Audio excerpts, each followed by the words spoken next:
If you're a small business owner starting out, have you thought of an exit strategy? Now you must be thinking, why do I need one? I'm just starting out. That's exactly what we're going to discuss in today's episode.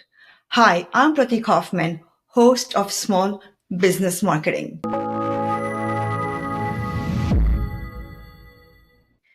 Today I'm going to talk to you about why you must have an exit strategy. If you have no plans to retire, have no plans to sell, you have no plans to be like, I don't have to do anything with the business, have an exit strategy. And that was like one of the biggest lessons I had to learn in my business, that to grow your business, to know where I'm going, having an exit strategy is very important. Now, consider this. Only 25 to 30% of small businesses are able to sell or get acquired by someone or get passed on to the next generation.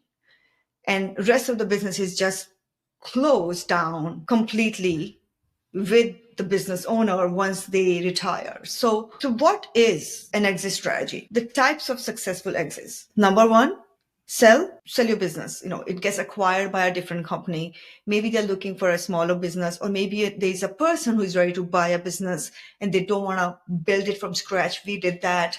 Recently, my husband and I bought a dog kennel. It was running successfully. It was a profitable business. We didn't want to start something from the scratch, so we just bought the business. And that's really a business acquisition, or buying a business and somebody's selling the business. Second way is merger. Merger is when a smaller company, you merge, you combine with a different company. Like, big company buys you out completely and you merge. There's no longer the company exists. You just become part of a bigger company. The third way of doing is passing on to a family member. And then we see that a lot. Traditionally, business are passed down family to family to family, and everybody comes and builds something bigger or better. So one of the examples, I have a client who is Prime Financials. They have been in business for 65 years. And it was started by the grandfather. The father took over, added some more. Now the grandson, is running it and building in the way he thinks is right. It's bringing more tech in. So every generation adds something and it continues to get passed on to the generation. And it's very common in the financial world, where wealth management companies are passed down from generation to generation. Fourth is very rare, called IPO, where a small business does become IPO. They go into the trading, they have something, and eventually they're going to get acquired by someone or get merged in a bigger company. But the fact is, only 25 to 30% of the business exit successfully. And why is that? Because we are not thinking about it. It's simple. We don't think about the exit until it's too late. So the focus is, making money and paying the least taxes and not showing anything in the books. But then when it comes to time to sell, sellers are looking to buy something that is successful, where they can step in and make money.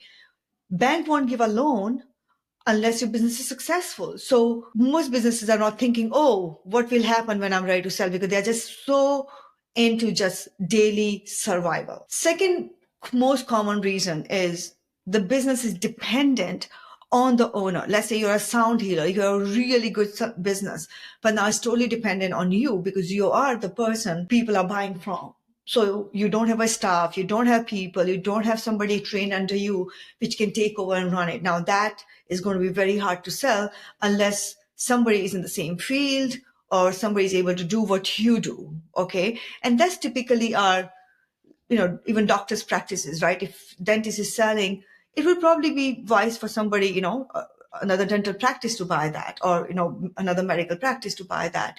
So when it's dependent on people doing the work, you really have to, it's going to have a little bit of a harder time to sell, especially if you're a solo business owner and your whole business is dependent on just you. And third is that there's no clear succession plan. Again, it's the same thing. You start a business, you're not thinking about exit, right? So you're not creating a succession plan. Okay, in next 25 years, where would I want to be? Next 5 years, where do I want to go? 10 years, if I have to sell the company, even if I have no intention, what would that be? Just thinking about that, how much money would I want to make? Just like everything I said at the beginning, you really have to know and then create a succession plan.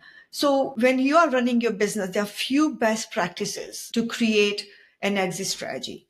One is hire a good CPA, a CPA which will talk to you about your growth, about where you're going, what you want to do with it, what kind of profits you want to make, what is the pace you want to grow, what would growth look like. Then they will file the taxes based on that, not just how much profit you can make, how much money you can get a refund. No, they will guide you the right way. Second best practice is establish a relationship with a local bank. At the end of the day, those are the banks who are going to come to you when you need a credit line, when you need something from them, when you need overdraft protection, whatever that is. Having a relationship with the local bank, banking with them will really help you move that needle. And also talking to them, hey, I want to grow at this, and this is where I want to go. What do you need me to do for that? Like, I would like to have, 200,000 credit line. What would it look like if I were to come to you? What do I need to do in order to get there? And they will guide you through the process. So that's really important, that you have a really good relationship with a bank. Third thing, you want a good financial advisor. You want somebody who can help you understand, what is it your retirement would look like. If you have a lifestyle you want to maintain at the retirement, they can tell you, okay, this is the kind of money with the inflation and everything considering you will need. This is what's going to happen. They can really help you put the kind of money you need to put in a retirement. What is it you need now? What do you need to do now in order to make sure that you are retiring comfortably? And those three people are going to be the key players in making your exit plan, because once they talk to you, they understand your goals, they'll help you understand what you need to do now in order to get there. So guys, have an exit plan. Think of your exit plan the day you start, and within 2 years of your business, you should have a clear exit plan. Will it change? Yes. But within 2 years of your business, if you don't have an exit plan, you're going to flounder. It's harsh, but you're going to flounder because you really don't have a growth strategy. You have no idea how to grow and why you're growing and what would it take to grow. So have an exit plan.